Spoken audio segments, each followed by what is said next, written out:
estar leyendo 2 cuentos de Soy una tonta por quererte, de Camila Sosa Villada. Esta autora, actriz, mocatriz, argentina, trans, icónica, que hace poco salió una película de una de sus historias, que es Tesis sobre una domesticación, y que se están preparando más películas. Se está preparando la película de la novela Las Malas, por ejemplo. Así que sin más preámbulo, arranquemos esta aventura, chiques. Mes del orgullo, let's fucking go. Quiero mostrar la hermosa foto que tiene. This diva. Miren qué linda foto, mi amor. Les voy a leer un poco sobre ella de paso, ¿no? Camila Sosa Villada, que nació en 1982 en La Falda, Córdoba, estudió 4 años en comunicación social y otros 4 de la licenciatura de teatro de la Universidad Nacional de Córdoba. En 2009 estrenó su primer espectáculo unipersonal, Carnes Tolendas, retrato escénico de un travesti. En 2011 protagonizó la película Mía, de Javier Van de Couter. En 2012 actuó en la miniserie La viuda de Rafael. En 2014 hizo en teatro El bello indiferente, de Jean Cocteau. En 2015 Despierta, Corazón dormido y Frida. En 2016 Put de madre, y en 2017 El cabaret de la difunta Correa y la miniserie La chica que limpia. Es autora del libro de poemas La novia de Sandro, 2015-2020, el ensayo El viaje inútil, de 2018, y las novelas Las malas, de 2019, que yo tengo esa novela, y Tesis sobre una domesticación, que salió el mismo año y es la que también ya salió la película. Por su novela Las malas obtuvo los premios internacionales Sor Juana Inés de la Cruz en 2020, Finestres de Narrativa 2020 y el Grand Prix 2021 de L'Héroïne Madame Figaro. Las malas fue considerada una de las mejores novelas publicadas en 2019 y ha sido traducida a más de 10 idiomas. Que yo la tengo acá, pero no la puedo sacar porque voy a tirar todo. Pero tengo el libro de Las malas también, que lo compré gracias a que Grillito y Carru me regalaron una gift card para Cúspide. Muy bien. No hay una introducción al cuento, ya directamente vamos al primer cuento, o sea, no hay introducción al libro ni nada. Así que vamos a arrancar de una vez por todas. Este es el primer cuento del libro, este es el que ya leímos en su momento en stream, creo que justamente para el mes del orgullo del año pasado. Y este cuento se llama Gracias, difunta Correa. Y dice así.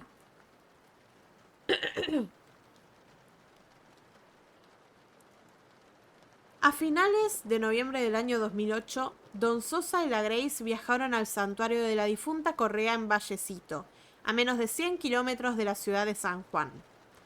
Todavía no había amanecido cuando la Grace puso en la canasta de mimbre el termo con agua caliente y el equipo de mate, los scones que había horneado el día anterior para comer durante el viaje, los sándwiches de milanesa, la conservadora del frío con gaseosa y unas latas de cerveza para Don Sosa, y dentro de su cartera una medalla de plata que me habían dado en la escuela por ser buen alumno.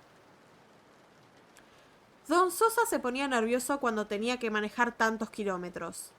Toda la semana había estado dentro de su auto revisando que la maquinaria funcionara a la perfección, descuartizándola, haciéndole trasplantes y reemplazando viejas mangueras por nuevas para no tener problemas en la ruta y no pagar las consabidas coimas que la policía caminera de las provincias cuyanas exige a los turistas. La Grace solía hacerle escenas que podían terminar en discusiones bravísimas por el modo en que Don Sosa percudía la ropa con ese berretín. Los pantalones llenos de grasa, las camisas de salir con lamparones negros. No importaba qué tenía puesto. Si su auto precisaba ser abierto y revisado, él se arremangaba y jugaba al mecánico. Total, la que lava es la sonsa, decía la Grace. Partieron desde Mina Clavero.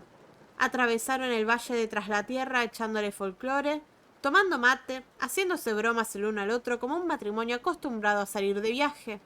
Un matrimonio que disfruta de viajar.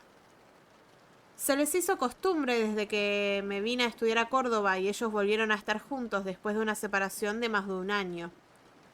El destino era nuevo, eso sí. Nunca habían ido al santuario de la difunta Correa. Hola, Gusti Rilim, ¿cómo estás? Estamos leyendo Soy una tonta por quererte de Camila Sosa Villada, este libro de cuentos, y arrancamos con el primer cuento del libro que se llama Gracias, difunta Correa. Seguimos.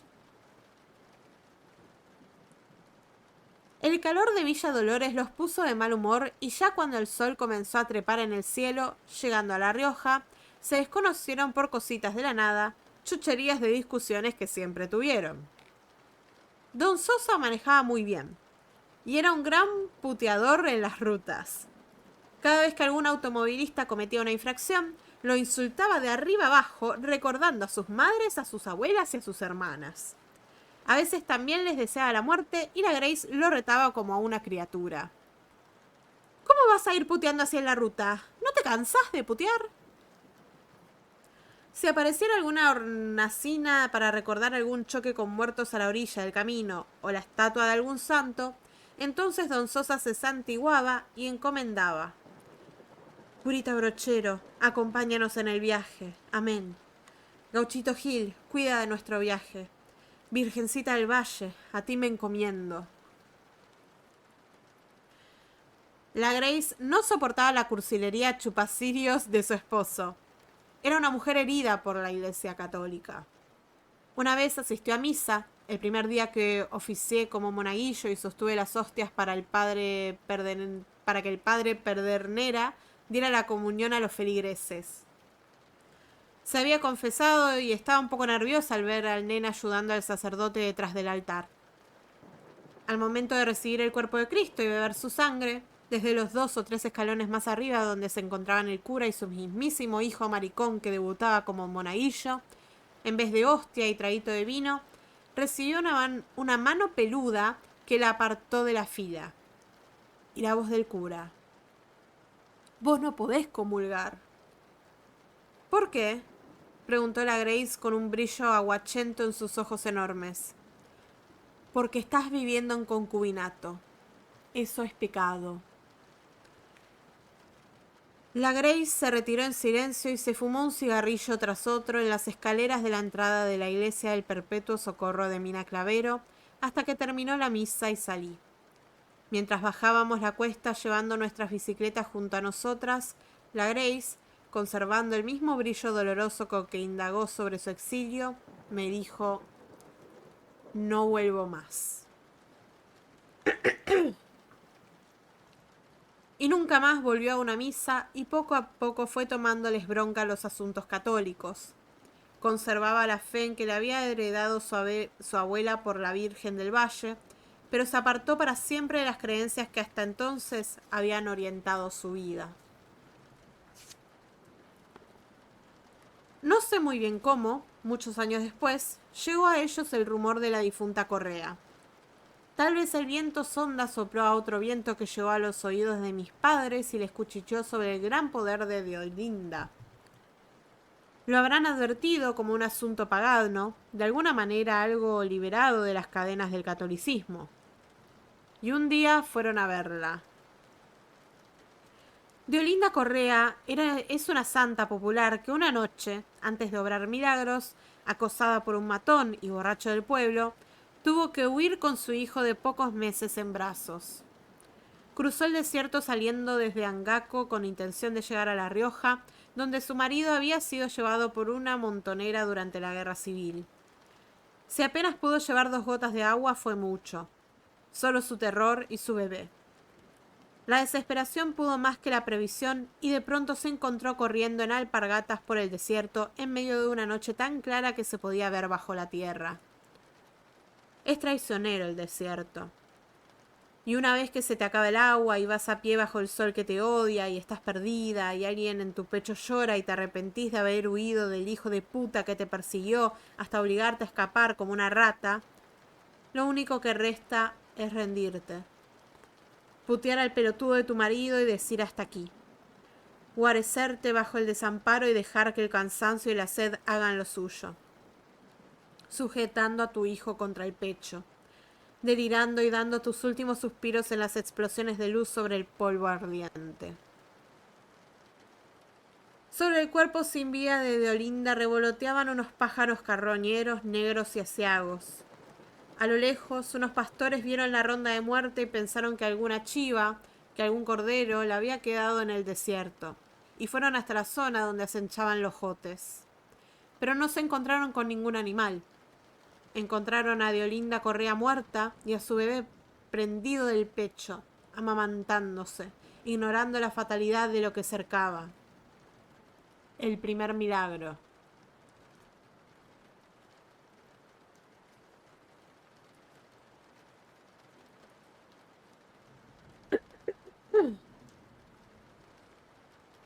Desde entonces, la figura de la difunta Correa cobró una dimensión de santidad que se le escapó a la Iglesia Católica, y se fueron asentando las piedras de lo que sería un santuario muy popular en el que la gente humilde deja las ofrendas de su fe. Maquetas de casas, vestidos de novia, ramos de flores de plástico, placas de plata y de bronce, relojes, colgantes, cruces, fotografías, botellas de agua. ¿Qué fueron a hacer Don Sosa y la Grace en ese lugar, después de atravesar un desierto completo en un descarado de Renault 18, casi a finales de 2008? Fueron a pedir que su hija travesti encontrara un mejor trabajo. ¿En qué trabajaba su hija travesti? Era prostituta, por supuesto. Se había ido a estudiar a Córdoba, comunicación social y teatro, pero había terminado de puta. Ellos no lo sabían, pero en el invierno de ese año, 2 clientes habían desmayado a su hija asfixiándola y le habían robado todas las posesiones de su pobreza. Un televisor antiguo que había perdido el color, un DVD prestado, un equipo de música y el cargador de su celular. También los 40 pesos que tenía en la cartera. La habían atado con su propia ropa mientras se encontraba desmayada y amenazada con un cuchillo tramontina. La habían cogido a ambos ladrones, sin violencia, pero durante toda una larga noche. Al amanecer los pasó a buscar un taxista amigo y ella quedó maniatada y humillada en su cuarto de pensión. Don Sosa y la Grace ni siquiera imaginaban los cócteles que su hija llamaba el sueño y la indolencia, ni la eterna aridez en que transcurrían sus días en el desierto. Dicen por ahí que las madres lo saben todo, pero la Grace no estaba preparada para saber nada. En su corazón de ama de casa solo quedaba lugar para la sospecha de que su hija no estaba bien, que tal vez andaba en cosas raras, pero no quería decir la palabra prostitución y se negaba a pensar más allá. Don Sosa tenía el corazón menos negador. Por eso andaba tan enojado con su hija. Cuenta la Grace que el día que fueron al santuario de la difunta Correa lloró apenas vio al primer penitente subir la cuesta de rodillas y con los ojos bañados en lágrimas. Se imaginó las promesas hechas para una casa, para que saliera bien una cirugía, por un trabajo soñado, por la vuelta de un gran amor, y se emocionó. Habían llorado juntos con Don Sosa, porque la impotencia los dejaba en el medio del desierto, pidiéndole a una santa que hiciera el trabajo que ellos no habían podido hacer. Después de comer, Don Sosa y la Grace subieron la loma hasta el altar donde una imagen de la difunta Correa descansa rodeada de vestidos de novia que los promesantes van dejando como pago por el milagro cumplido. Llevaban botellas de plástico llenas de agua y una medallita que su hija travesti se habían ganado en el secundario. Que consiga un buen trabajo, difuntita Correa, que deje lo malo que está haciendo ahora y que su vida cambie. Afuera, el viento sonda se enroscó en sí mismo. Se lanzó luego a recorrer por encima de los mismos desiertos que habían secado a Deolinda en su huida y llegó hasta Córdoba capital. 3 meses después, la hija travesti de Don Sosa y la Grace, o sea yo, en la escritura es inútil disfrazar una primera persona porque los escritos comienzan a enfermarse a los 3 o 4 párrafos, estrenaba Carnes Tolendas. Porque además de gustarme ser puta, me gustaba el teatro. María, que era una de mis mejores amigas, me invitó a participar en su tesis para recibirse como licenciada en teatro. Debía montar una obra y darle un marco teórico. Pedimos asesoramiento a Paco Jiménez, que fue nuestro profesor de actuación en el tercer año de la Escuela de Teatro de la Universidad, y comenzamos a preparar esa brujería que fue Carnes Tolendas. Le pusimos un subtítulo irónico: Retrato escénico de un travesti. Pero nuestra ironía no se entendió. En la obra contaba cómo mis padres y el pueblo habían tomado mi decisión de ser travesti. Por sugerencia de Paco Jiménez, cruzamos ese perfil biográfico con algunos personajes de las obras de Federico García Lorca. Casi 1 año y medio nos llevó a poner en pie aquel monstruo. A veces María pasaba por la pensión para llevarme al ensayo y me encontraba peor que un Cristo, habiendo pasado una mala noche, con los ojos apelotonados de rímel, con rastros de saliva ajena por todo el cuerpo, muerta de hambre. Comprábamos algo para comer en el teatro y apenas tomaba cuerpo, entretejíamos escenas de mi adolescencia con textos de García Lorca. Una travesti sabe de la soledad, como doña Rosita la soltera. Una travesti sabe de autoritarismo y falta de libertad, como en la casa de Bernarda Alba. ¿Y no hay acaso travestis que añoran ser madres, como Yerma? ¿Y no viven pasiones desesperadas, como los amantes de bodas de sangre?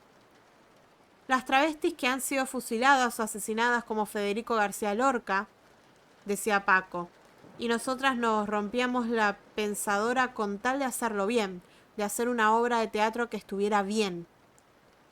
Una vez en un ensayo me dijo: yo sé cómo es tu alma es tenue. Carnes Tolendas duraba aproximadamente 50 minutos y concluía con un desnudo frontal mío de cara a un público que no podía creer estar viendo a una travesti hacer eso. María se recibió de licenciada en teatro con 10 y puros elogios. La obra nos había costado muy poco dinero. Los vestuarios los había cosido yo, usábamos pocos objetos, unos bigotes, unas flores de plástico y una corona de novia. Teníamos pensado hacer 8 funciones durante 2 meses. Una función por fin de semana. A la primera función vinieron amigos, parientes, compañeros de la facultad. Habrán sido unas 30 personas. A la tercera fueron 80, y para la cuarta función la gente se volvía a su casa porque ya no había lugar para sentarse. El primer sábado de marzo del año 2009 debutamos con Carnes Tolendas. A 3 meses de la promesa de mis padres a la difunta Correa. Las críticas no podían ser mejores. Me hacían entrevistas en la televisión y los diarios. La obra viajaba de boca en boca y gente que nunca había ido a un teatro llegó a ver de qué se trataba el rumor. El público se agolpaba en la puerta de cada teatro donde nos presentábamos. Comencé a sospechar que con ser actriz me alcanzaba, que estaba cansada de girar y que la vida me había dado claras señales de que me faltaba inteligencia para sobrevivir como prostituta. Tal vez iba siendo hora de seguir la suerte. Con lo que ganaba por función pagué todos los meses de alquiler que debía en la pensión donde vivía y compré lo que me habían robado esos 2 hijos de puta el año anterior. Nunca imaginé que la Grace y Don Sosa habían hecho una promesa a la difunta Correa por mí. Y por lo visto funcionó, porque como mamá Roma dije, adio bambole, y me fui a la prostitución meneando el culo a vivir del borderó y no del bolsillo de un cliente. ¿Era lo que necesitaba? ¿Fue un milagro de la difuntita? ¿Era mejor ser actriz que prostituta? No lo sé. Pienso que no tenía talento para hacer dinero con mi culo. Era crédula y pajuerana. Me costó afilar el olfato. No tenía tetas. Era lo que se dice un desastre de puta. Y era melancólica y sufría porque era joven y era carne para la desesperación. Tal vez ahora sería distinto. Tal vez ahora podría hacerlo mejor. Pero en esos años, cuando se cumplió el milagro, solo había desazón. A veces, cuando quiero ser cruel conmigo y con Don Sosa y la Grace, me digo que un llamadito por teléfono hubiera estado bien. Pero ellos fueron a la difuntita Correa y el desastre que era mi vida se ordenó en camarines y escenarios, viajando por el país como una compañía, como una compañía del siglo XX, llevando la novedad del teatro mediterráneo a rincones inesperados como Itá y Baté o la cárcel de Bauer. Al poco tiempo, fuimos con la Grace y Don Sosa a agradecerle a la difunta Correa por ese cambio de página. Antes de meternos en el Renault 18 de mi papá, nos hicimos la promesa de tratarnos bien durante el viaje. Como familia, nos afectaba muchísimo compartir espacios cerrados. Y la cumplimos. Mirá ese desierto, hija. ¿Cómo no se va a morir de sed la pobre difunta? Dijo la Grace mientras me pasaba un mate. Y el frío que hace a la noche, agregó Don Sosa. En el santuario me conmoví con los promesantes al igual que mi mamá con su primera visita. Con el modo de pagar con el cuerpo asuntos del espíritu. Al final, todo muy místico y muy santo, pero siempre trabaja la carne. También me llamó la atención lo tremendamente sexy que es la imagen del yeso de la difunta Correa. Al verla, pensé que la Coca Sarlia la hubiera interpretado inolvidablemente en el cine. Voy a leer de vuelta esa frase. Al verla, pensé que la Coca Sarli la hubiera interpretado inolvidablemente en el cine. Qué sexy que es la difunta, le dije al oído a la Grace. Nos agarró un ataque de risa y Don Sosa nos hizo salir del lugar. Al mirarlo nos dimos cuenta de que había estado llorando.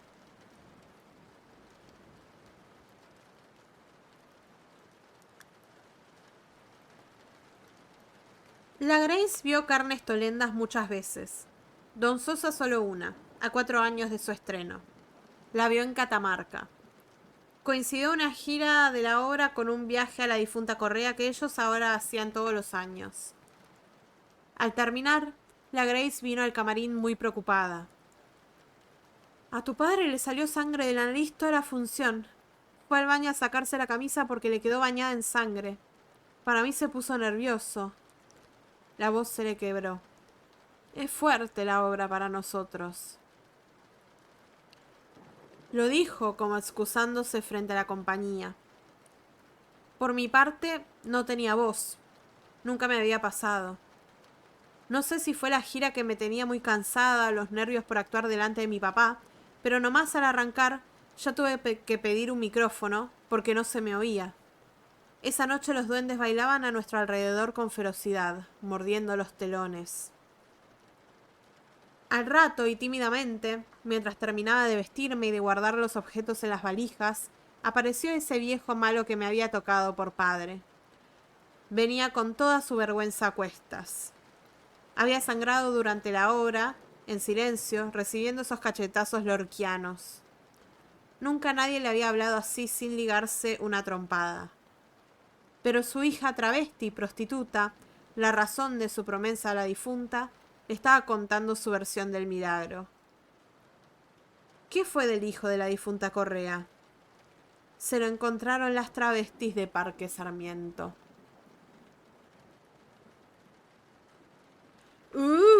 Aplausos. Este cuento es el que ya habíamos leído, gracias difunta Correa. Como dijo bien acá Rulosa, es biográfico. No sé si se acuerdan que la vez que leímos este cuento, vimos la charla TED de Camila, donde narra todas estas cuestiones que pasan en el cuento. Así que bueno, fue muy fuerte esa. Terminamos llorando viendo esa TikTok, me acuerdo. Hola, Yana Abril. Hola, Hernán. Qué bueno que lleguen. ¿Cómo están? ¿Cómo va todo? ¿Cómo arrancaron la semana? Hola, Eli, también. ¿Cómo va todo? Porque soy curiosa, acabo de ver que en Tesis de una domesticación aparece un actor mexicano. Ay, yo tengo que ver esa peli todavía, pero no leí el libro. No sé si me gustaría leer el libro primero. Espero que estén todos bien quienes acaban de llegar. Leímos el primer cuento de Soy una torta por quererte de Camila Sosa Villada, de esta autora, actriz argentina, cordobesa, mujer trans que lo da todo. Y ya habíamos leído este cuento en stream. Ahora vamos a leer un cuento que nunca leímos acá. Sí, Mati, decímenos las noticias. Los stalkers de las idols se llaman Sasaengs. Ay. Voy a comer un poco de chocolate, permiso. Tengo la garganta medio en una.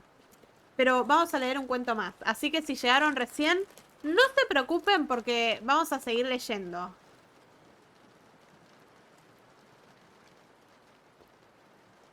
A ver, Mati.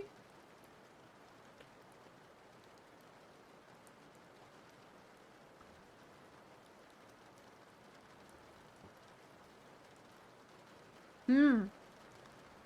Es noche de chocolate, pero a full, ¿eh? Es muy, muy rico. Mmm. Estoy tipo, mmm. A ver, pará. Tengo que ver el video. Lo voy a poner. A ver. Mientras hago un break por la garganta, Dice, otra predicción de los Simpsons, Goriloteca llamó a Matías Parkman como señor X y si no me equivoco, el Goriloteca se sinceró un poco con los que se suscribieron. Hables pelotudeces de la que no sabés, persona X. Ya que no nos nombramos y ahora estamos en esa. No muerde el conocimiento. Entonces, esas boludeces son las que a uno ¿viste? Y se afirma, esto quedó en desuso porque tal cosa, porque tal otra, porque la de más allá. Y vos decís, mira vos. No, pero a él se le ocurrió que era así. Va. Y así un montón de boludos que comentan. Así que cuando hablen de domar y qué sé yo, piensen un poquito retardados y si no vayan a comentar a la concha de su abuela porque... consuman la información que quieran. Si quieren consumir información de mierda, háganlo. Si quieren suscribirse y pagarle a gente que no sabe un carajo y que no argumenta nada y que dice esto no es así, esto es asá, esto debiese ser de esta manera, porque se me cantan las bolas a mí sin ningún tipo de respaldo. ¿Sabes? Hables pelotudeces de la que no sabe. Ay, bueno, che. Voy a ponérselos a chicos, basta. Dios mío. Pobre pibe escuchándolo, no. Pobre Mati que tiene que tolerar a este pelotudo. Mamita. Agarrarla de las mechas a esa loca. Por Dios. Y aparte, me mata como que se queda dolido. Tipo, ay, porque ahora no nos nombramos. Pero chabón, si vos decís que sos muy capito, sos el más capito, que te la jugás y que vos das nombres, todo lo que quieras, seguir dando nombres. ¿Qué tanto? Hola, Leoncito, ¿cómo va? Me encanta que la contestación encima que no puede refutar es que se vaya a su nave espacial. Totalmente. Ay, chicos, en serio, qué tipo pesado, O sea, es muy fuerte. Matías le repitió una vez, pero este sigue y sigue. Y sigue rascando. Y rasca, y rasca, y rasca. Le rompió el corazón a un simio. Pero aparte, más que rascar, está tipo dolido. Dolido porque se siente invalidado como profesional. Porque él se vende como un profesional y de profesional no tiene nada. Y ahora no sabe qué hacer con su vida. No sé. Anda a terapia, flaco. Anda a estudiar. Anda a buscar un título. Algo, lo que sea. Si tenés tanta problema, ¿no? Se va a volver un Dallas de la música. Y bueno. Yo digo porque el chabón aparte parece que la está pasando mal, tipo, y creo que tiene una vía para pasarla mejor. Que sería dejar de estar en esta posición de mierda. Simioteca estaba cautivada por el Colbert de Parkman, pero Parkman solo tenía ojos para pica. Leandro no lo soportaba. Su corazón Omega anhelaba a Parkman, pero no eran almas destinadas, pues Parkman estaba más allá de esas cosas. Su corazón ya le pertenecía a ciertas personas de cuchuflas. Dios. Sí, no, es muy pesado. Pero es gente muy pacata, aparte, muy termo. De, no, la música tiene que ser así. porque si no lo que hago no tiene sentido. カウティーバドコレル、コルベルデパークマン、ペロパークマンソロテニアオホスパラピカ、レアンドロノーロサポタバ、Ay. ツーコラソンオメガアンヘリバ、エパークマン、ペロノエラにアルマスデスティーノダズ、プエスパークマンエスタバマスアラデエッサスコサス、スーコラソンヤルペルタニーシャエキルタペルソナでカチュフロー。 Yes. Yes. Bueno, volvamos.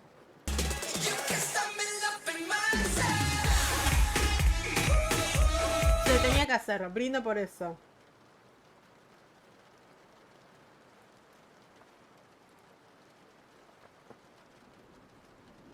Encima lo que me contó Mati, que es ya se va a la mierda. Se pone tipo a exponer a gente en el video, gente que le comenta a Mati, pero tipo no mencionándolo a él. O sea, ya se la está agarrando con gente que comenta. Primero, fondo de olla total. Y segundo, ¿qué mierda te pasa? ¿Con quién te estás metiendo? Dios. Saquen fanfic de práctica para el torneo. Ay, Dios. Uy, después tenemos que hablar bien del torneo de fanfics. Voy a hacer una publicación en Discord comentando cómo sería la movida.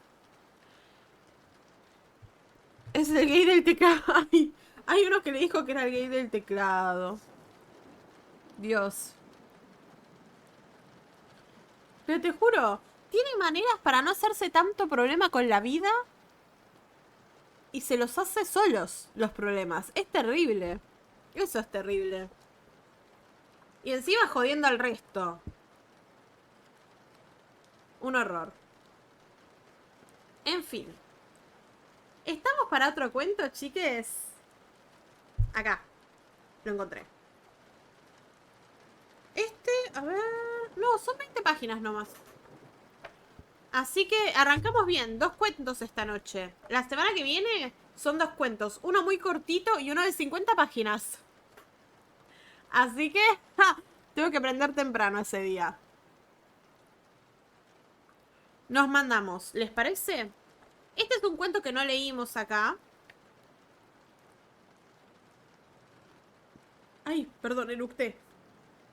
Este cuento se llama No te quedes mucho rato en el Guadal. Momento de ignorancia. Es más, lo voy a googlear porque no sé qué es un Guadal.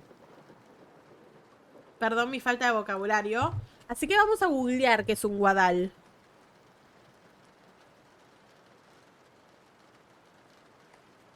Antes de arrancar este cuento, me parece que nos viene bien. Guadal es una extensión de tierra arenosa que cuando llueve se convierte en un barrizal. O sea, en vez de embarrarse la tierra, se embarra arena. Tierra arenosa. O sea, sí es tierra. Es una forma de decir barro, pero una superficie en específico que se vuelve barro. Calculo que es sinónimo de barrizal también. Así que bueno, dudas aclaradas, por suerte.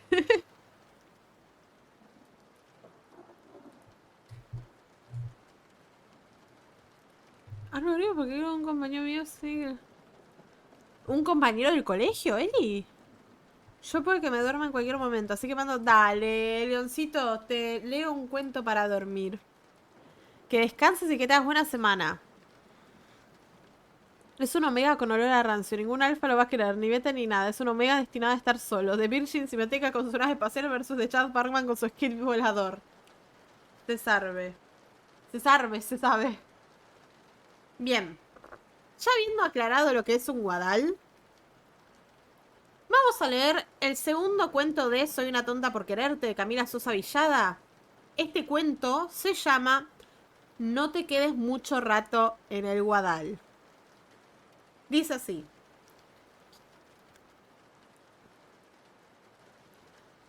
Martincito tiene las piernas colgando del barranco. Está con su nuevo perro, un choquito color té con leche. Pierde el tiempo, que es justo lo que su padre más le encula que haga. Pero a él le encanta la tarde. Le gustaría que la tarde durara más para quedarse ahí perdiendo el tiempo al final del pueblo. El barranco está cerca de su casa. Es corta la distancia para regresar y ponerse a trabajar en las tareas que su papá, antes de irse a la obra, le deja por escrito en un papel pegado a la heladera con un imán. Se demora lo justo para que en casa nadie se haga la pregunta: ¿dónde se habrá metido este pendejo de mierda? Este día la soledad de la que tanto disfruta se ha roto. Tiene en sus manos una mascota nueva, un amigo. Debe ser cortés con él y ofrecerle lo que cree hermoso. El barranco cerca de su casa, resto de una cantera abandonada, la tarde caliente y el concierto de las chicharras. Martín es parte de esos paisajes.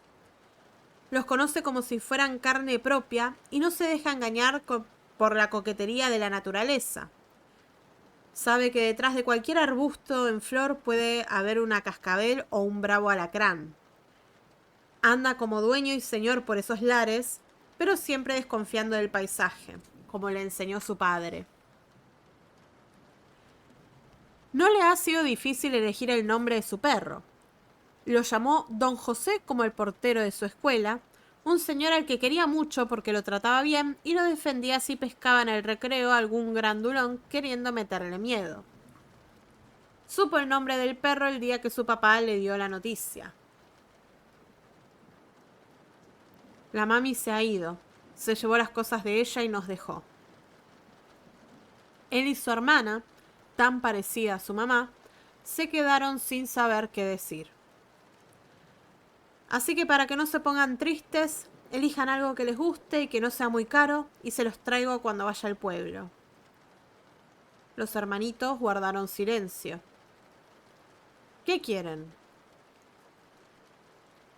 Y Martincito, más presto que corriendo, se imaginó a sí mismo con el pelo largo y un vestido que su mamá había olvidado en la huida, al trote por el guadal con un perrito que lo seguía con la lengua afuera. Un perrito quiero. Un perrito para ponerle Don José. Ya vamos a ver, evadió el padre. Y ahora, antes de llevarlo a su casa, se da cuenta de que finalmente tiene un perro como el del calendario de la heladería del pueblo. Un cusquito que parece sonreír mientras una niña rubia y feliz lo abraza en un parque tan verde que duele nomás de verlo. A Martincito le gustaba ir a la heladería, más que por los helados, para quedarse horas sentado mirando la imagen de su anhelo, como hemos hecho todos alguna vez. Y ahí está, sentado en el barranco siendo su propio anhelo, algo así como una melancolía de sí mismo. Don José duerme sobre su falda, es cachorro todavía, y moja de transpiración las piernas del niño. Piensa que una vida tan pequeña como la de su perro, si fuera arrojada desde allí al abismo del barranco, estallaría como el sapo que su hermana, hace unos años, aplastó con la masa de su padre. Su hermana no es mala, pero hizo eso porque quería ver cómo era por dentro. El padre decía que los sapos atropellados eran como granadas aplastadas en el asfalto, y aunque ella nunca había visto una granada, el padre les había dicho que era la única fruta en el mundo llena de piedras preciosas. Eso debió darle curiosidad, porque su hermana no era capaz de hacerle daño a un animal, al contrario. Si se desvivía en la casa por las gallinas, las cabras y el caballo de su papá. La tarde es como un eclipse. Si se mira al poniente, queda en la vista una mancha blanca que persigue todo lo que aparece después. Mires donde mires. De un lado ya se puede oler la noche y del otro la luz es intensa y anaranjada. Los niños merecen una soledad así a veces. Un silencio materno. Un silencio paterno que les permita codearse con sus pensamientos, mirando una tarde como esta, junto a su perro que de a ratos resopla marcando el tiempo. Martincito se sobresalta con el grito de los pájaros, como si hubiera estado durmiendo con los ojos abiertos. Don José es pequeño. Tiene unos 2 meses y Martincito lo conoció a los pocos días de haber nacido en la casa de doña Rita, su vecina. ¿Viste qué bonitos? Sí. ¿Y la madre? Preguntó Martincito. Ahí anda, pobrecita. Quedó agotada. Toda la tarde estuvo pariendo. Yo no hallaba cómo ayudarla. Ahora está descansando. Y añadió, ¿te gusta alguno? Martín miró otra vez dentro de la caja y lo vio. Era un cachorro que, de las cruzas de razas que lo auspiciaban, había sacado unas orejas largas que le caían sobre los ojos como orejas de un gorro y un hocico ancho con la nariz como de caucho. La vecina, que vivía a más de 1 kilómetro de distancia, le mostró los perritos dentro de una caja que había rellenado con una colcha a cuadros. Ese, dijo Martín. Los perritos gemían dentro de la caja. Doña Rita miraba con la misma piedad al niño. Sacó al cachorro de la caja y se lo puso entre las manos. Si lo querés, es tuyo. No va a querer mi papá, respondió el niño. Déjamelo a mí, a ese sonso. La parturienta gruñó y lanzó un ladrido al aire para que Martincito dejara el cachorro en la caja. Era una perra vieja y pesada. No inspiraba ninguna piedad y no daba culpa sacarle uno de sus hijos.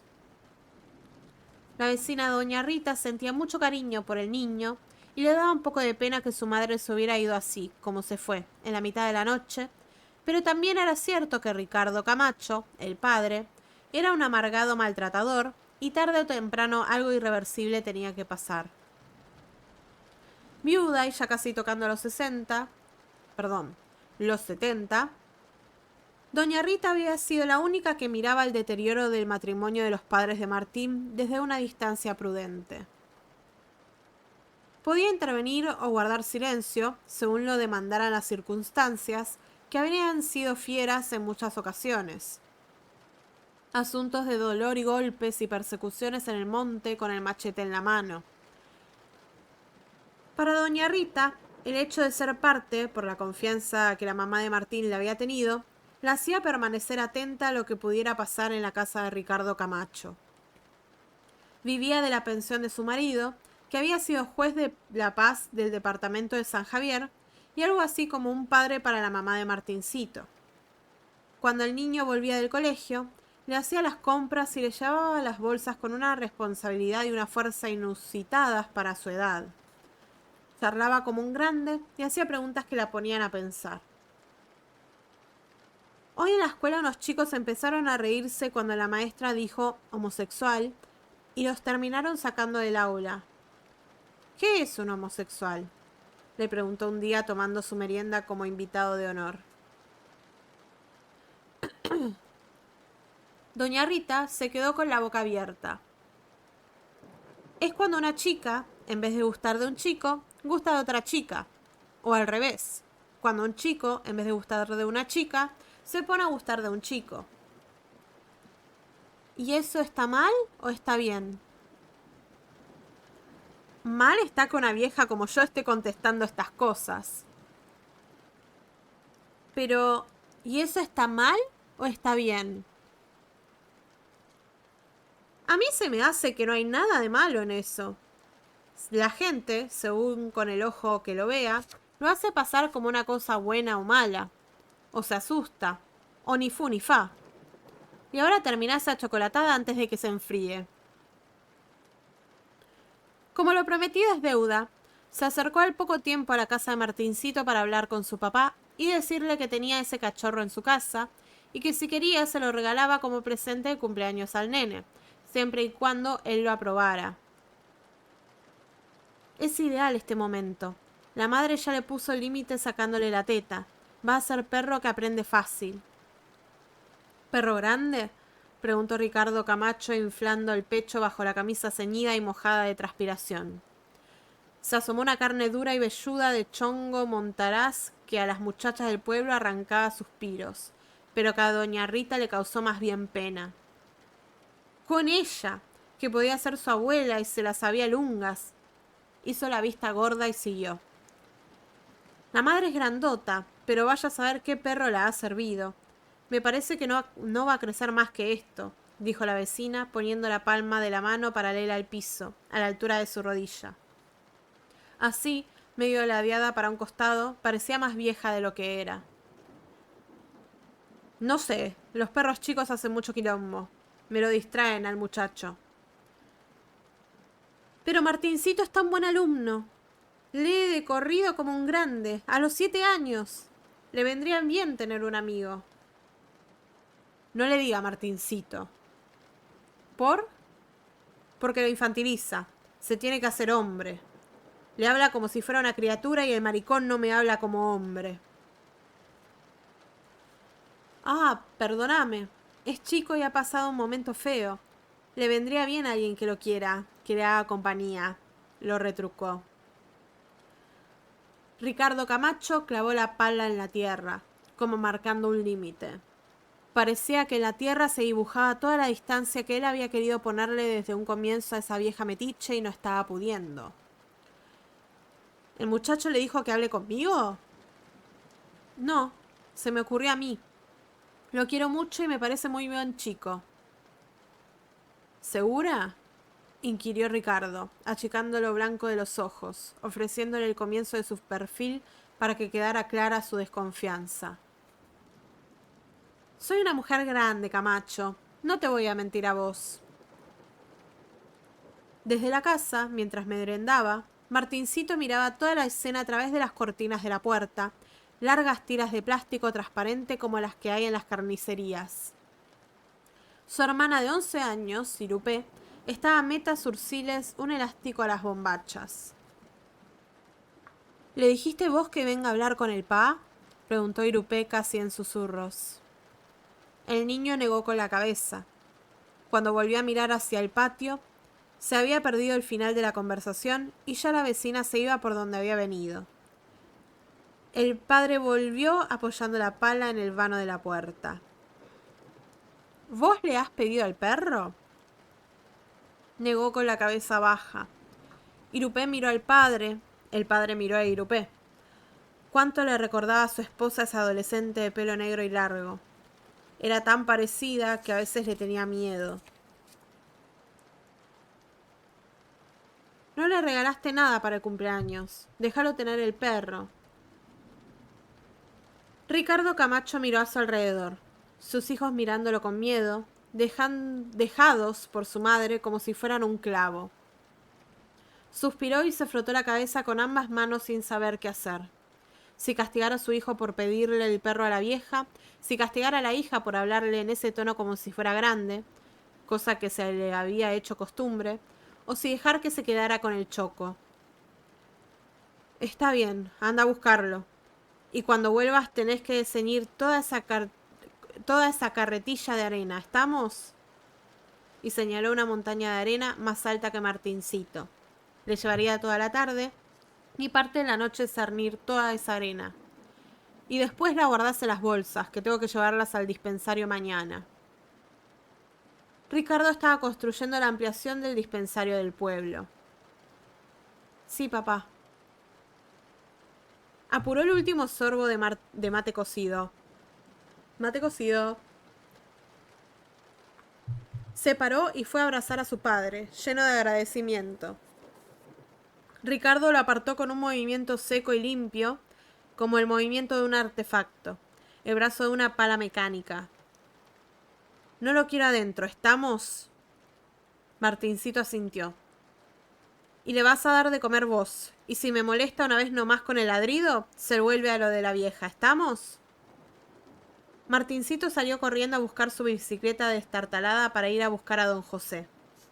Del apuro, al salir pedaleando, no esquivó el guadal de la entrada de la casa y la rueda de atrás colió por el polvillo maldito y se cayó. Su padre lo estaba viendo desde la casa. «Si será sonso, se va un mate vos», le ordenó a Irupé y se sentó en la mesa bañado en transpiración, con bronca por la taza sucia que su hijo no había lavado, con rabia por haber cedido al pedido de la vieja. Irupé puso la pava al fuego y armó el mate. Los mismos gestos de su madre. A Ricardo no le gustaba nada la amistad que tenía doña Rita con su hijo. Ya le había mal influenciado a su esposa y lo haría con él. Le prestaba libros. ¿Qué clase de amistad era esa? El chico debería tener amiguitos de su edad para ir con la gomera a cazar pajaritos o a pescar al arroyo, no a una vieja fifí que le daba el té y le regalaba perritos. Era una influencia mala tanta mujer en la vida de un chico, una tan presente porque se había ido y otra tan presente que le regalaba un perro. Un pico y una pala tendría que haberle regalado. Pero ¿qué podía hacer él si desde que su mujer se había ido apenas tenía cabeza para poner la comida en la mesa y mandar a los chicos a la escuela? Sentía pena por ellos. No ignoraba que, por momentos, con sus hijos, era un hijo de puta. Sí, es la hermana Irupé, que es parecida a la madre.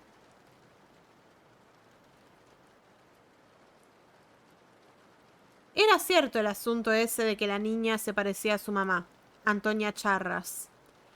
El mismo color de pelo, la misma forma de la boca y los dientes, los mismos ojos. La herencia materna. Antonia Charras fue secretaria del juez de paz del pueblo durante 15 años. Doña Rita, la vecina, que era la esposa del juez, la quería como si fuera suya, como si la hubiera parido. A los 22 años Antonia conoció a Ricardo Camacho. En ese entonces él era uno de los más lindos de la zona.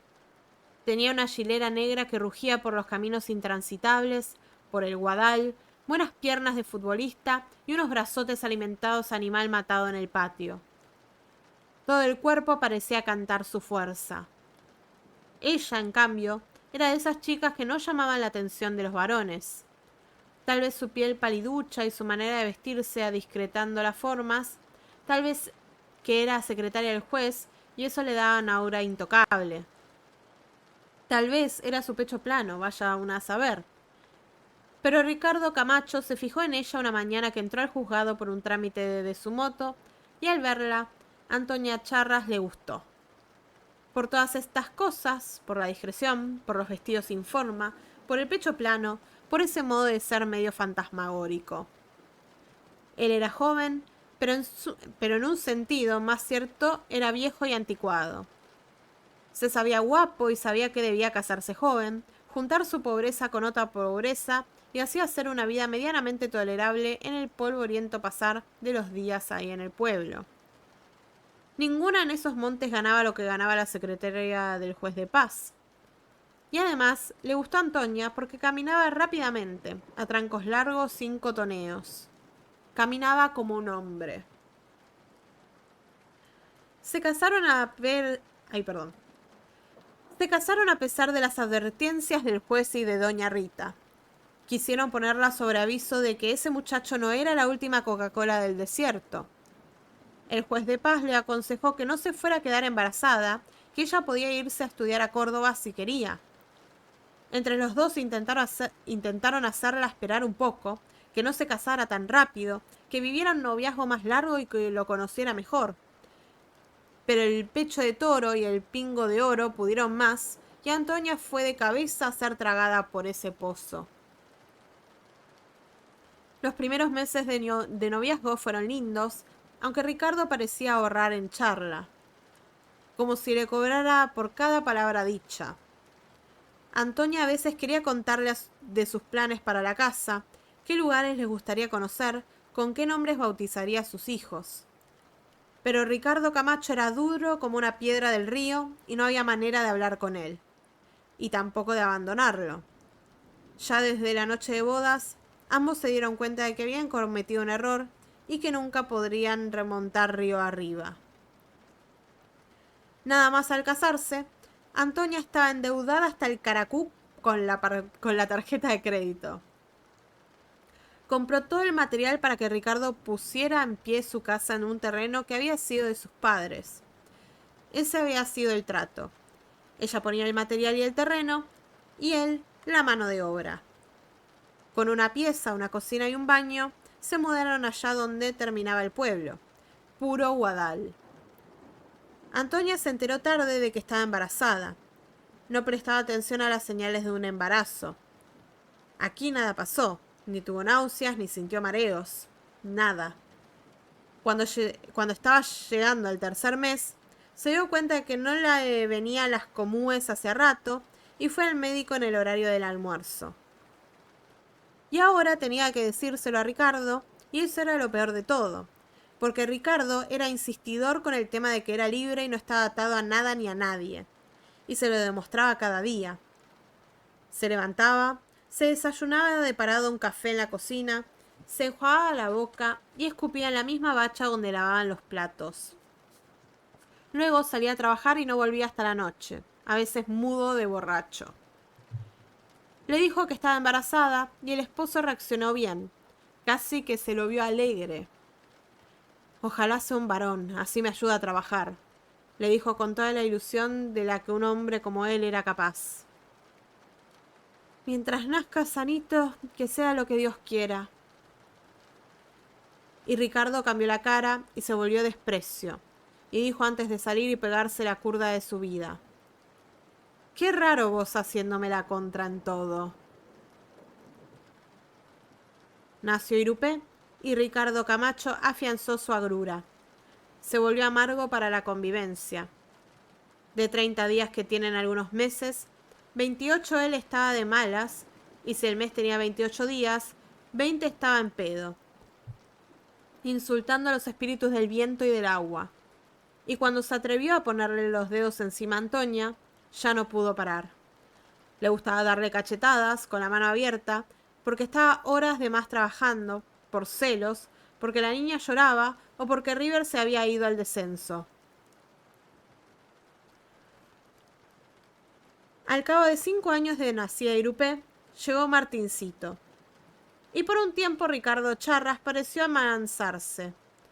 Pero la paz fue flor de un día, y cuando el niño comenzó a llorar por las noches, ella volvió a desquitarse con su mujer. En ese tormento, Antonia Charras desmigajaba sus 20 y tantos. Durante años se llevó a los hijos a la oficina y el juez de paz estuvo de acuerdo. A veces caía a la casa de doña Rita, a cualquier hora, con los niños en brazos, agitada y llorando, pidiendo refugio hasta que a Ricardo se le pasara la borrachera. Fue envejeciendo al 2 por 1, volviéndose doblemente vieja y cada vez más resentida, queriendo a sus hijos y a la vez culpándolos por no poder irse. «Déjalo, andate a vivir a la ciudad, te va a ir bien», le decía a doña Rita. Ella parecía negada, porque era mal marido, pero buen padre, y no se puede tener todo en la vida. Lo que cuesta conocer a alguien que trabaje y no les pegue a los chicos. No lo puedo abandonar.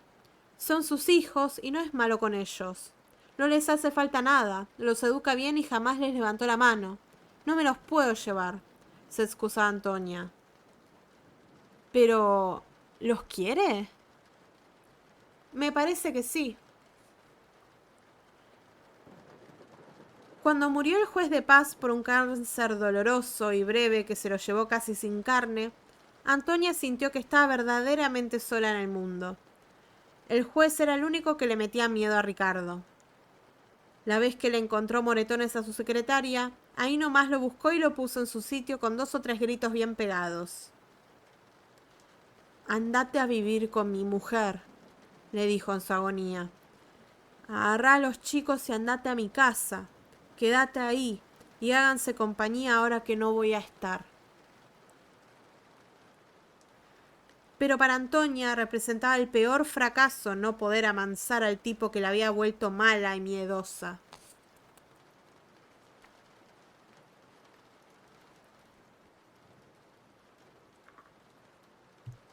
Martincito recuerda a su mamá mientras está en el barranco a solas con su perro. Piensa en lo hermosa que le parecía en comparación con las madres de los otros nenes de la escuela. En las horas que pasaba mirándola arreglarse antes de irse al juzgado. En su perfume y cómo se lo robaba a veces y se ponía un poquito en las orejas imitando sus gestos. Cuando comienza a ponerse triste, sacude la cabeza como le enseñó su papá que haga y se da cuenta de que se acerca la hora de la pregunta. ¿Dónde se metió este pendejo de mierda?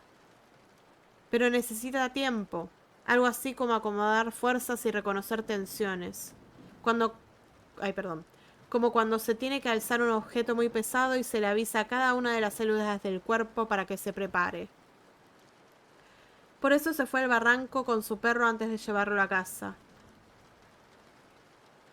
Quería bautizarlo con su paganismo infantil, darle fuerza para resistir el rigor del bravo Ricardo Camacho, el tipo que en el pueblo volvía locas a las mujeres y levantaba de a 3 bolsas de cemento en el hombro, el fenómeno de circo que era su padre. Quería ese momento previo para hacerle entender a su perro que solo debía tener paciencia. A Martín le resulta fácil. Trabaja como bestia a pesar de sus pocos años. Y entonces Ricardo siente que trajo un hijo útil al mundo y lo deja vivir. Se levanta, se sacude el polvo de los pantalones, pone al perro dentro de la canastita de su bici forrada en trapos que puso para hacerle mejor el viaje y regresa a su casa. Al llegar, Ricardo está por darse un baño, así que lo mira entrar de refilón. El nene se detiene y le muestra el perro como ofreciéndoselo. ¿Cómo se llama? Don José. ¡Qué nombre!, dice y se desnuda en la puerta del baño dejando toda la ropa sucia en el suelo. Irupé, alcanzame la toalla. Martín se queda quieto como una piedra enfrente a la puerta, las manos ofreciendo a don José a ese hombre desnudo, con el pecho, el vientre y las piernas cubiertas de un vello ensortijado. Una mezcla de vergüenza y amor le calienta las piernas. Irupé pasa junto a él con las toallas y acaricia a don José. Golpea la puerta que se abre al apoyar sus nudillos. ¡Pa! ¡El toallón! Déjalo arriba de la bacha, grita el padre desde la ducha. Tienen un carefón eléctrico que obliga a baños veloces. Irupé entra mirando a su hermano, coloca sin ver el toallón sobre la bacha con un movimiento veloz, con precisión de ciega. Luego levanta la ropa del padre y la lleva al tacho de la ropa sucia. Andá a cernir la arena y a jugar con don José así te acostás temprano, le dice Irupé a su hermanito, y el niño sale al patio y se pone a tirar una palada de arena tras otra sobre el elástico de metal de una cama cualquiera. Tiene fuerza en los brazos y habilidad para manipular la pala más pequeña del padre. Abajo cae la arena fina. Don José se queda quieto bajo sus pies, moviendo la cola de ratos, mirándolo con esos silencios bien negros que son sus ojos. La hermana, desde la casa, continúa su labor, ahora surciendo unas medias del padre como lo había hecho su mamá durante los años que estuvo con ellos. En el último invierno, Martín recién cumplía los 6 años, Antonia se pasó arriba de un árbol toda la noche en camisón y pullover, porque alcanzó a escapar del puñete de su marido y corrió hasta encontrar un tronco que le permitiera subir y esconderse. Trepó al muelle más cercano y se escondió en las últimas ramas que aguantaron su peso. Desde allí contempló la casita que habían construido después de endeudarse con medio mundo.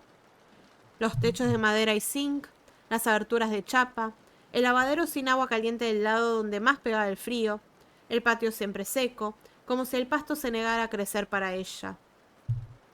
Se pasó la noche entera agarrada al árbol con todas sus fuerzas para no caerse, y lloró hasta que se puso claro el día.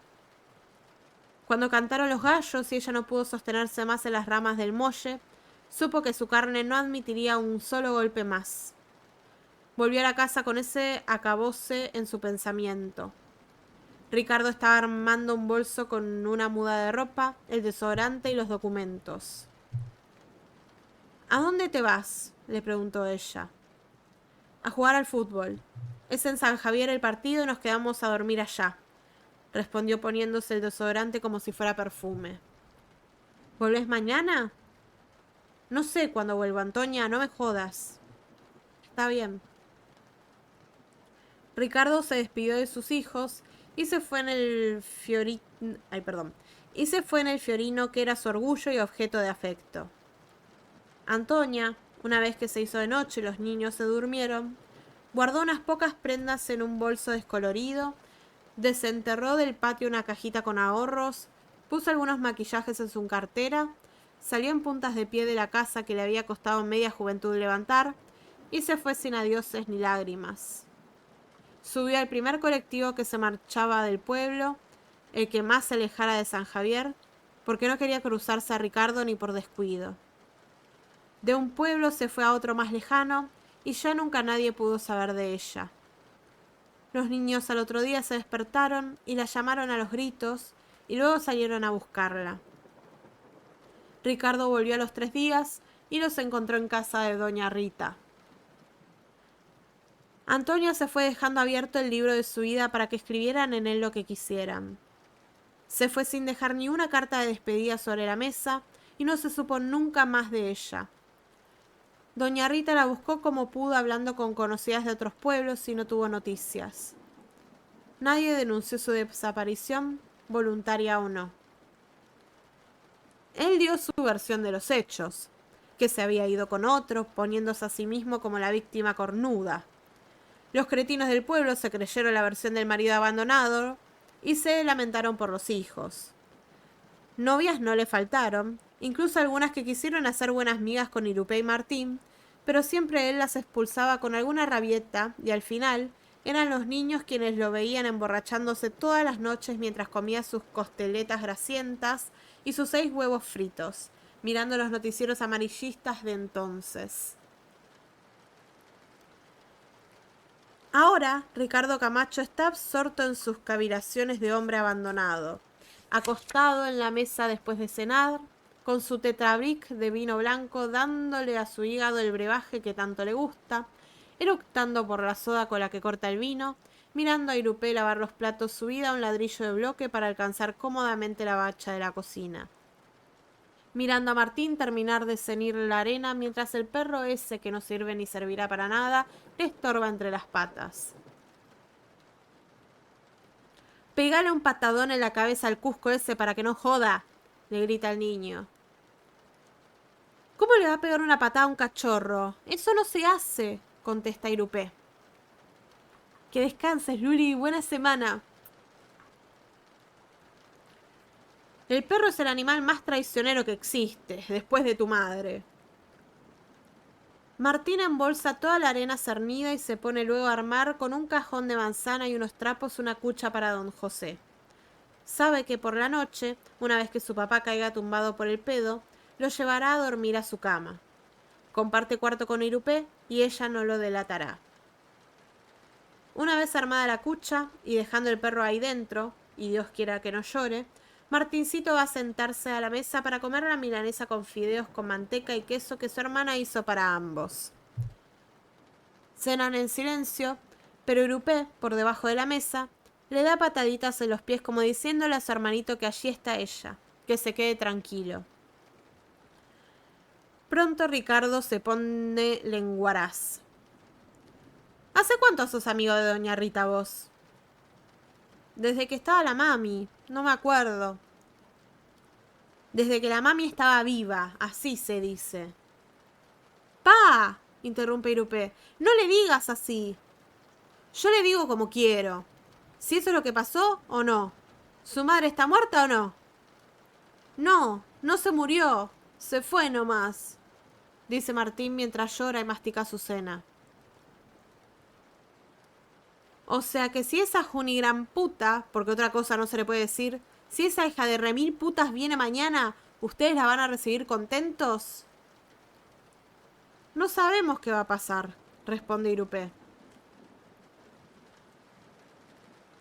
Nada, no va a pasar nada porque esa junigraputa no va a volver, ¿estamos? Los 2 niños guardan silencio.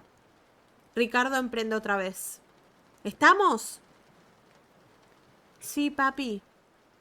Sí, papi. ¿Me puedo levantar? Pregunta Martín. No. Usted se queda acá. Usted si quiere se va a dormir, le dice Irupé. Irupé recoge los platos, los lava, limpia la mesa con un paño húmedo y se va a dormir, como una pequeña esclava que se retira a su barricada. No lo tengas despierto al chico hasta tarde. Está cansado por cernir toda esa arena. Yo a su edad cernía 5 carretillas de arena y no hacía tanto aspaviento. ¡Ay! Yes! Yes, doggos! Hey, mama! Yes! Hola, mi Corín, ¿cómo estás? Buenas noches. ¿Cómo va todo? Gracias por ese raidazo. Ahí te hago el shoutout. ¿Qué estuvieron haciendo en el stream? Les cuento que acá arrancamos... Nos trajo Miko Bansit 2 Troll. Muy bien. Hola, Rojito. ¿Cómo va todo? Hola, mi Corín. Les cuento que arrancamos el club de lectura orgulloso. Estamos leyendo este libro de cuentos de la icónica Camila Sosa Villada, autora argentina, cordobesa, mujer trans, actriz, escritora, que lo da todo. Estamos leyendo el segundo cuento del libro Soy una tonta por quererte, que ya me olvidé el nombre, porque soy tontis. Y se llama No te quedes mucho rato en el Guadal. Trata de esta historia de una familia que la madre se fue, se escapó porque el padre de familia la golpeaba, la violentaba. Y están estos hermanitos lidiando con este padre. Mientras que vemos cómo está Martincito ahí con un nuevo perro, con una señora, esposa del ex empleador de la madre, tratando de hacerles compañía y dándole contención a este chico. Y le dio el perrito. Y bueno, peleándose con el padre, ¿no? Que lo fue a increpar. Que le dijo, tratalos bien. Hoy empezamos, profesor Layton, y la llamada del espectro. Bien ahí. Muchas gracias. Feliz mes gay, chicas. Feliz mes del orgullo. Gracias, Rojito, por el follow. Estamos llegando al final de este cuento. Así que les invito a escuchar el final conmigo.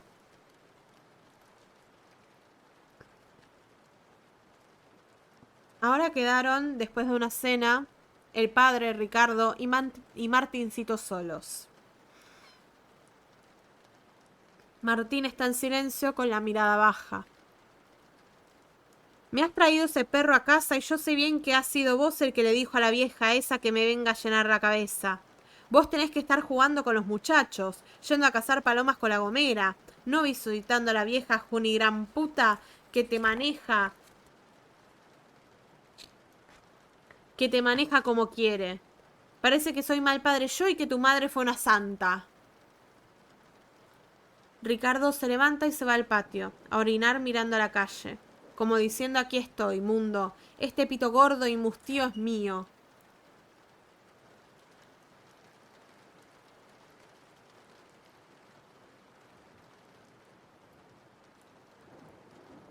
Gracias.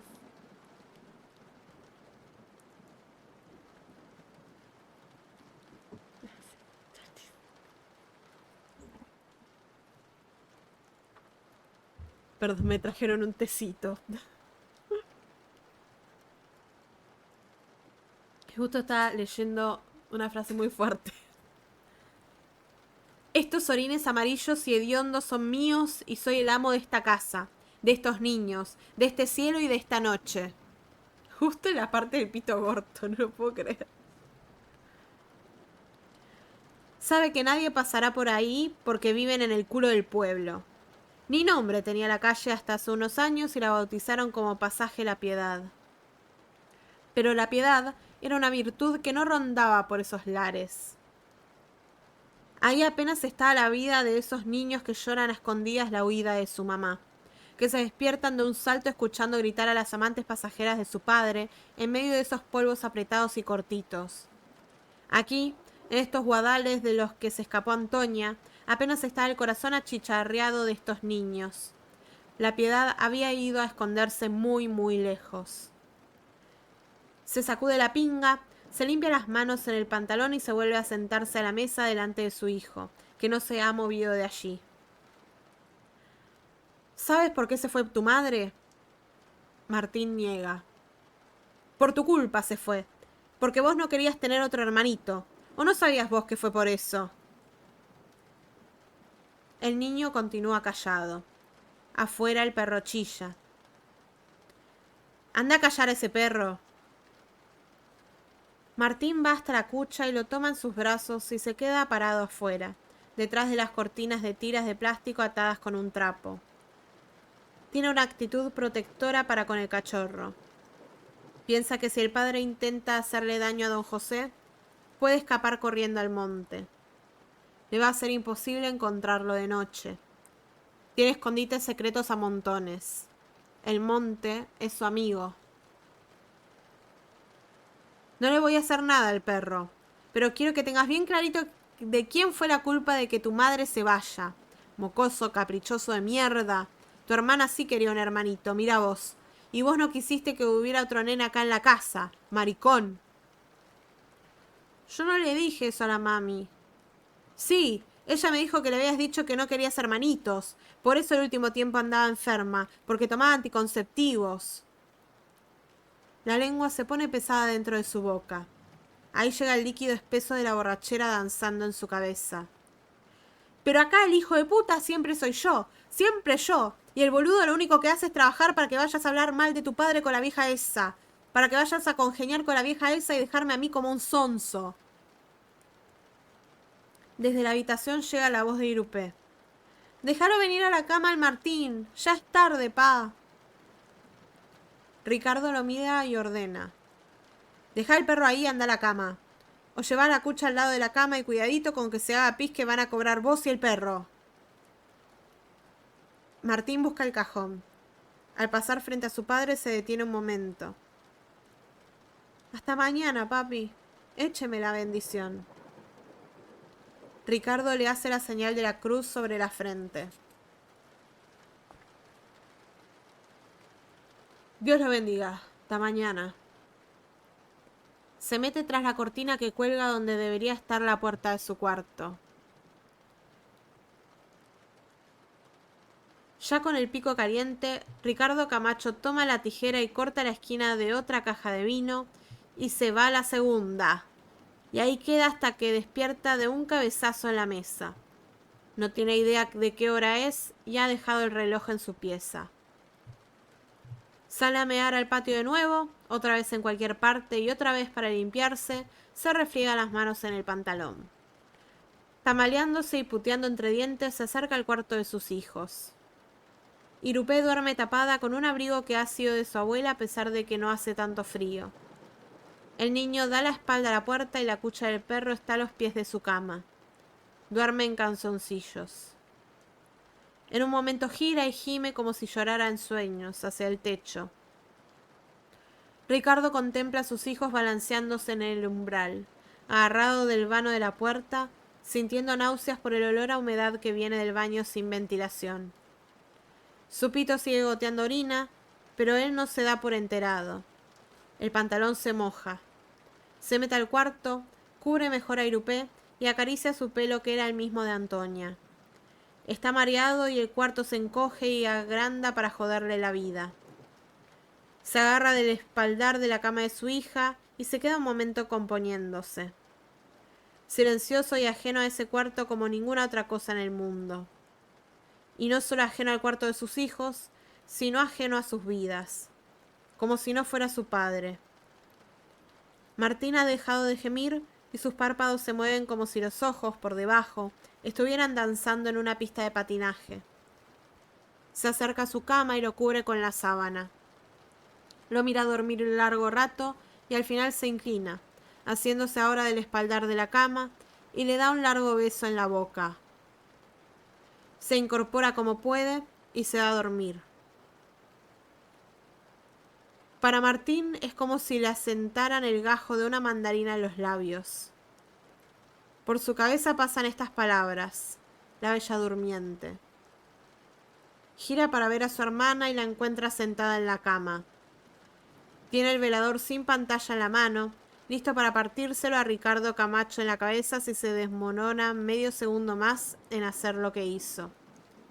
Martín se cruza de cama y duermen juntos. Cuando don José gime, en algún momento de la noche, lo suben a la cama con ellos.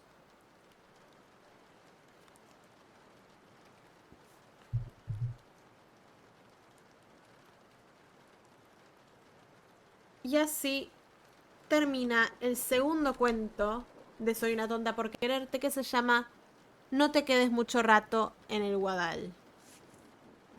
Fuerte. Fuerte este.